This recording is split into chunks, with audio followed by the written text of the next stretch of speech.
Bonsoir Marine Le Pen. Bonsoir. Vous êtes la présidente du Front National. Merci d'être sur le plateau de BFM TV. Vous avez obtenu 17,9% des suffrages, à peu près 6 400 000 Français qui vous ont fait confiance au premier tour de cette présidentielle. Est-ce que vous vous sentez différente ? Alors, la responsabilité est encore plus importante que quand on est en campagne, parce qu'on porte l'espoir, le message, la parole d'une grande partie du peuple français. Et c'est vrai, dans des conditions de campagne qui n'ont pas toujours été extrêmement simples, c'est le moins qu'on puisse dire. Bon, en ayant fait déjouer les sondages et en ayant apporté une immense espérance. Nous donnions 17% dans notre vague le vendredi qui précédait. Oui, enfin, c'est tant mieux pour vous, mais moi j'en ai vu d'autres passer à 13-14 et Mélenchon 3e place, enfin j'en passe, c'est des meilleurs. Mais surtout, ce qui est très intéressant, c'est l'analyse qui est faite de ce vote. À savoir, notamment, j'ai vu une étude d'opinion, une étude qui a été faite sur le vote. 68%, je crois, de ceux qui ont voté Marine Le Pen ont effectué un vote d'adhésion, c'est-à-dire pas un vote de protestation, contrairement à ce qui est dit, ce qui est d'ailleurs très réducteur et même presque un peu insultant, parce que ça répondait à leurs préoccupations quotidiennes. C'est le plus fort taux d'adhésion de tous les candidats. Bon, ça veut dire que c'est un socle extrêmement solide, que donc ceux qui ont voté pour moi attendent que je continue à défendre avec la même énergie, la même fougue et une plus grande efficacité encore, les protections aux frontières, la priorité nationale, l'arrêt de l'immigration, la défense de leur mode de vie, de leur cadre de vie, etc. Est-ce que c'est une victoire personnelle de Marine Le Pen comme personne, comme femme, à l'intérieur de son parti, par rapport à vos opposants, par rapport peut-être à votre père, à un ancien Front National que vous avez voulu un petit peu changer? Non, mais je ne suis pas en opposition, moi, avec personne. Je suis ce que je suis.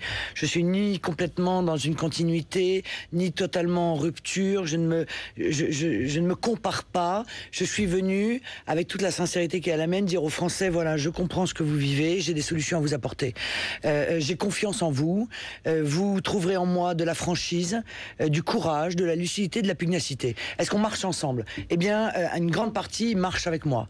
Et moi, je veux les emmener à l'Assemblée, parce qu'ils sont exclus de l'Assemblée nationale depuis des années. Voilà avant d'aller à l'Assemblée nationale, il y a juste une petite formalité qui est le deuxième tour de l'élection présidentielle. Je suis désolé, mais moi j'ai le sentiment que l'élection législative a commencé déjà. On va en parler. Mais vous, le deuxième tour, ça vous concerne? Est-ce que vous allez aller voter? Vous, personnellement. Moi, je vous dirais ça le 1er mai. Est-ce que vous allez aller voter? Non, mais je vous dirais ça le 1er mai. Le 1er mai, j'exprimerai très précisément d'abord l'analyse de la situation, ce que j'en vois, la manière dont j'analyse le comportement des deux candidats qui restent en lice. Mais vous avez déjà pris votre... Vous avez déjà pris votre décision. Et je donnerai une consigne de vote, mais je veux expliquer cette consigne. Je veux pas comme ça envoyer cette consigne en 2 minutes. J'ai des choses à dire aux On les entendra, Français. on les écoutera bien sûr, mais pourquoi est-ce que vous attendez le 1er mai? Est-ce qu'il y a des choses qui vont déterminer votre décision? Elle est prise, vos lieutenants disent, elle va appeler à voter blanc. C'est ce que dit Gilbert Collard, le président de votre comité de soutien, Louis Alliot, qui lui-même a annoncé qu'il va voter blanc. Ni l'un ni l'autre. Voilà, ils ne savent pas ce que je vais dire. Même votre compagnon Louis Alliot? Non, ils ne savent pas ce que je vais dire. Il ne sait pas pour qui vous votez. Pourquoi les vôtres, il sait. Bon, voilà. Ils ne savent pas pourquoi.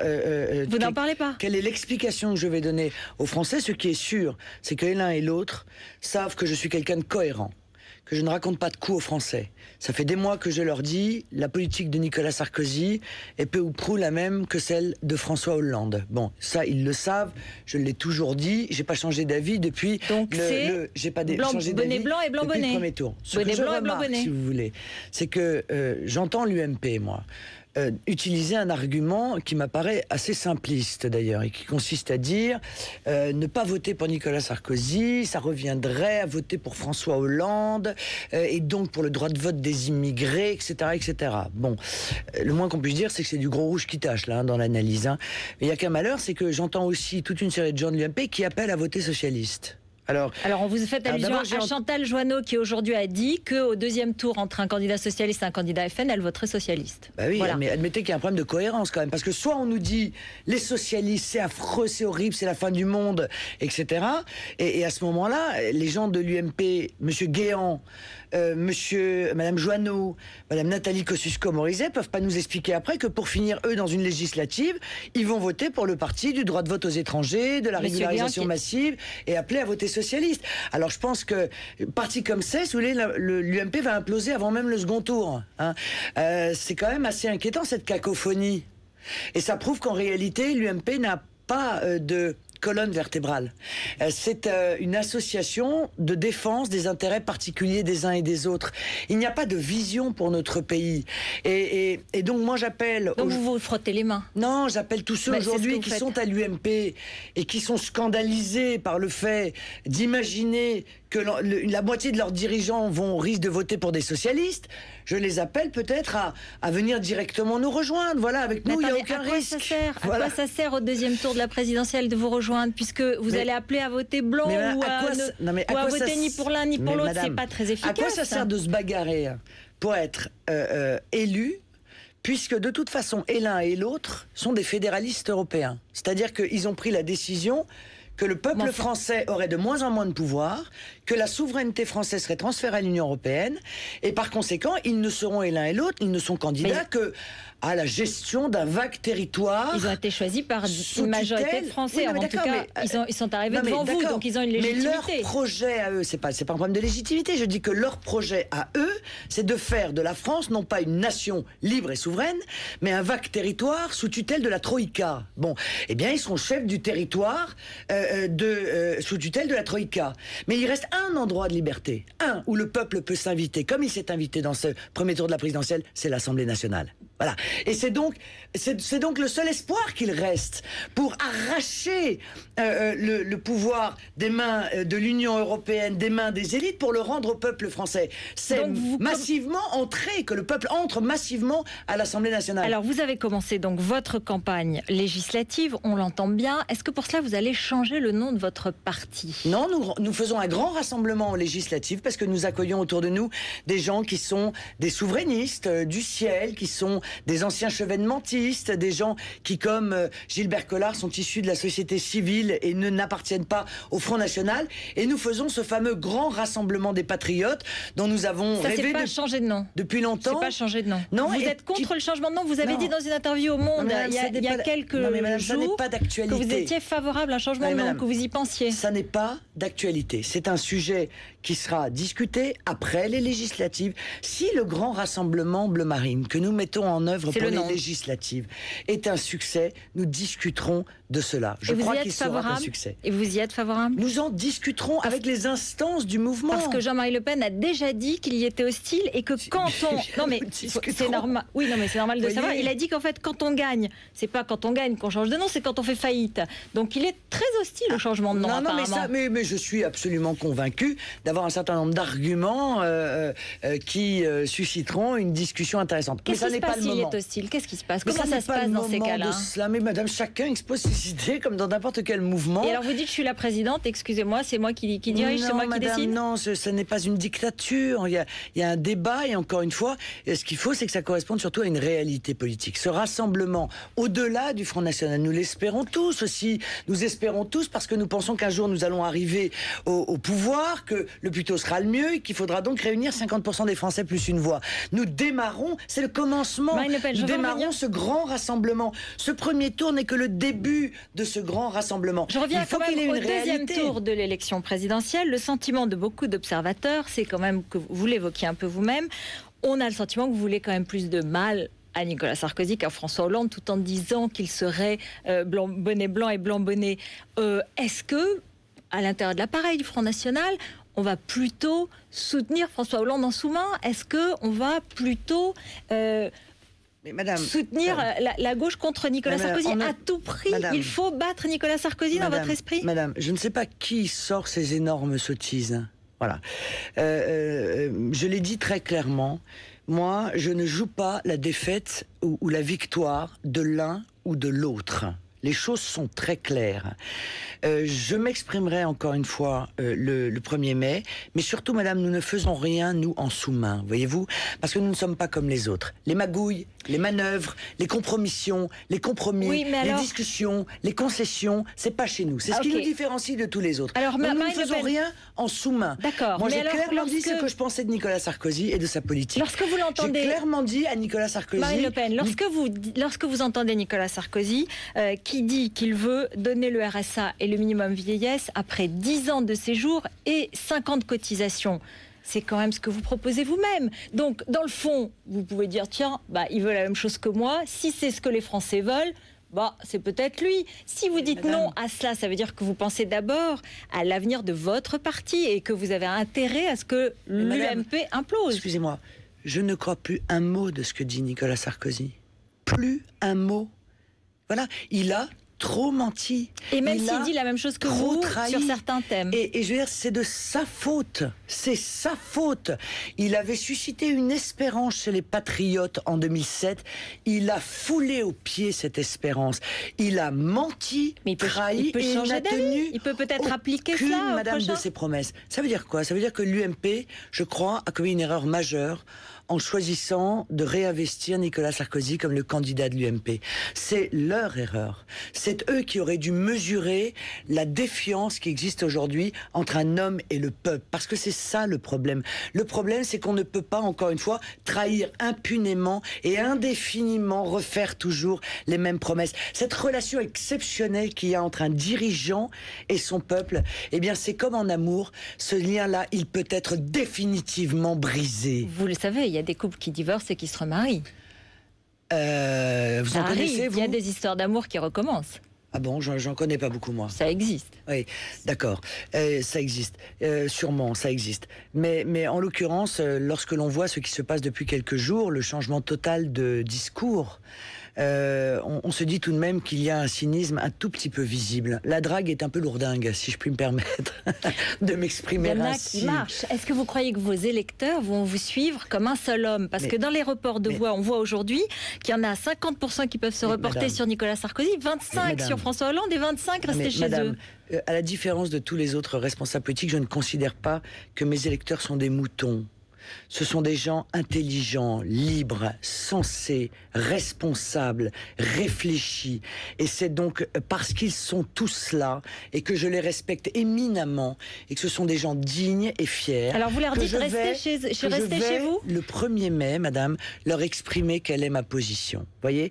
Et je leur livrerai ma position. Ils prendront cette position, ils l'analyseront et ils en feront ce qu'ils veulent eux. Parce que c'est leur volonté qui compte. Est-ce que vous considérez que lorsque François Hollande répète aujourd'hui que le vote des immigrés reste à son programme et qu'il le fera dans son quinquennat, est-ce que vous considérez que pour vous c'est rédhibitoire, c'est un argument définitif écoutez, contre François Hollande? La moitié de l'UMP nous explique qu'il faut voter socialiste aux législatives au cas où on est face au FN. Alors donc il y aurait d'un côté ceux qui sont radicalement contre le droit de vote et de l'autre côté ceux qui sont pour le droit de vote, le PS. Donc dans ce choix-là, des grands dignitaires de l'UMP nous expliquent qu'il faut voter pour ceux qui sont pour le droit de vote des étrangers. Eh bien, ils vont expliquer ça à leurs électeurs. Et vous, vous leur dites quoi? Moi, je dis aux Français que le droit de vote des étrangers, le Parti socialiste le ferait peut-être 1 an avant l'UMP. Vous pensez que Nicolas Sarkozy le fera? Il vient de s'exprimer plusieurs fois contre. Oui, mais il s'était exprimé avant plusieurs fois pour. Ah oui, c'est ça. Avec Nicolas Sarkozy, ça dépend du jour. Le lundi, c'est pas la même chose que le mardi. En septembre, c'est pas la même chose qu'en octobre. Il faut tomber le bon jour, en fait. Est-ce que vous pensez qu'il y aura des gens à l'UMP qui sont tentés par une alliance avec vous, qui auront envie de vous rejoindre? Parce qu'il y a aussi une autre chose, c'est que s'il vous faut 12,5% d'inscrits au premier tour des législatives, vous êtes arrivé en tête dans 116 circonscriptions ou deuxième, et vous avez ces 12,5 d'inscrits dans 353 circonscriptions. Mais selon l'abstention, ça peut être beaucoup plus, et ça veut dire à peu près 18% des votes exprimés. C'est beaucoup. Est-ce que vous y arriverez? Que les électeurs se posent. Je voudrais que les Français réfléchissent à la manière dont se comportent leurs dirigeants. Cela fait des mois que mes électeurs sont insultés. On les a traités de la part de l'UMP. Aujourd'hui, ils sont compris, donc aujourd'hui, entendus. D'accord. Donc en l'espace de quelques heures, ils sont passés de racistes, xénophobes, renfermés, trouillards, bas du front, national-socialistes, selon les propos de M. Guéant, etc. Ouais, celui qui a dit national-socialiste, c'est votre père Jean-Marie Le Pen en parlant de Nicolas Sarkozy à votre dernier meeting. Ah bon, M. Guéant n'a pas dit national et socialiste? Est-ce que votre père n'a pas dit ça? Est-ce que M. Guéant n'a pas dit national et socialiste? D'accord. Bon. Est-ce que votre père l'a dit? Est-ce que votre père l'a dit ou pas? Il l'a dit, oui. Non, mais aujourd'hui. Est-ce que vous le regrettez? Madame, écoutez, arrêtez avec ça. Tout ça, c'est de la politique aérienne. Réservez ça pour Madame, les politologues que vous invitez juste avant moi et qui sont politologues comme moi. Je suis danseuse au Crazy Horse. Bref.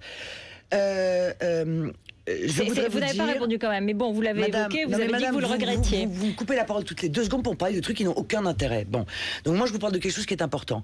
On a insulté 6,5 millions d'électeurs. On les a insultés pendant toute la campagne. On continue à le faire, en réalité. On les traite de xénophobes, on les traite de racistes. Monsieur Juppé les a traités d'antisémites, et j'en passe et des meilleurs. Bon, alors, la première chose qu'on va commencer à faire, peut-être dans cette campagne, au lieu d'essayer de les draguer de cette manière, c'est peut-être de leur rendre leur dignité. Arrêtez de nous parler d'extrême droite. Arrêtez de nous traiter d'extrême droite.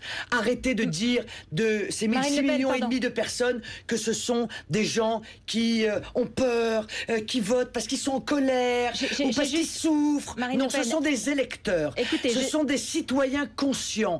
Eh bien, si déjà on arrive, la classe politique française arrive à parler à ces 6,5 millions d'électeurs avec courtoisie, mais c'est important, avec dignité. Est-ce que c'est pas le plus important? Eh bien, ce serait déjà un bon début, mais ce n'est pas le cas pour l'instant. Aujourd'hui, Nicolas Sarkozy notamment a dit que vous étiez compatible avec la République, que ce n'était pas de l'extrême droite, mais un parti compatible avec l'extrême droite.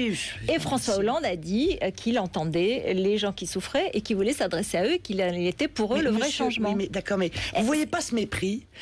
Le fait de dire que l'électorat de Marine Le Pen est un électorat qui souffre, qui a peur, c'est un vote de crise, c'est un vote de contestation, c'est du mépris. Tout ça, c'est du mépris. Ça n'est pas un vote de tout ça, c'est un vote de conviction.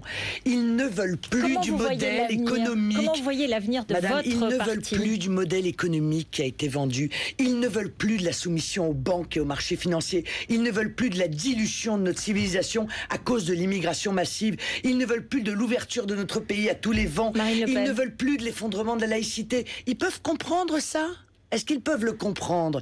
Parce que il suffit pas d'embrasser sur le front mon électorat en disant allez, hein, on était en colère, ça vous agace quand même. Ça vous agace. Le mépris que ça révèle, je le trouve épouvantable. Alors moi je rends la dignité aux Français. Moi je me suis battu pour ça, pour leur rendre leur fierté, leur dignité, pour qu'ils redressent la tête. Est-ce qu'il n'est pas plus important qu'ils soient entendus? Entendu. Mais ça veut dire quoi? Et moi je me souviens, je vous ai compris. Hein, vous vous souvenez comment ça s'est terminé? Je vous ai compris. Donc quand j'entends Nicolas Sarkozy dire « je vous ai entendu », je suis inquiète. Vous parlez que de Nicolas Sarkozy. Que les Français redressent la tête, voilà, et exigent de la classe politique d'être traités avec le respect qu'ils méritent. Il y a une dernière question. Angela Merkel et d'autres Européens ont parlé d'un score préoccupant sur votre score. Ça vous a fait plaisir? Mais bien sûr, parce que les fédéralistes européens s'inquiètent évidemment du score de Marine Le Pen parce que je suis l'exception française, souvenez-vous. Il y en a dans beaucoup de pays européens. Il y a des partis populistes, des partis anti-européens dans beaucoup de pays européens qui font des scores comparables. Et c'est la montée de tous ces mouvements qui inquiètent la clique européiste dont fait partie Madame Merkel, vous comprenez? Parce qu'on ne va pas pouvoir appliquer l'austérité aux Français. Qu'est-ce qui s'est passé aux Pays-Bas? Aux Pays-Bas, il y a un parti populiste, celui de M. Wilders, qui a fait capoter le plan d'austérité. Eh bien, moi, je dis aux Français, si vous voulez, comme aux Pays-Bas, faire capoter les plans d'austérité, c'est Front National qu'il faut voter, c'est le Rassemblement Bleu Marine qu'il faut voter. Merci Marine Le Pen d'être venue sur le plateau de BFM TV.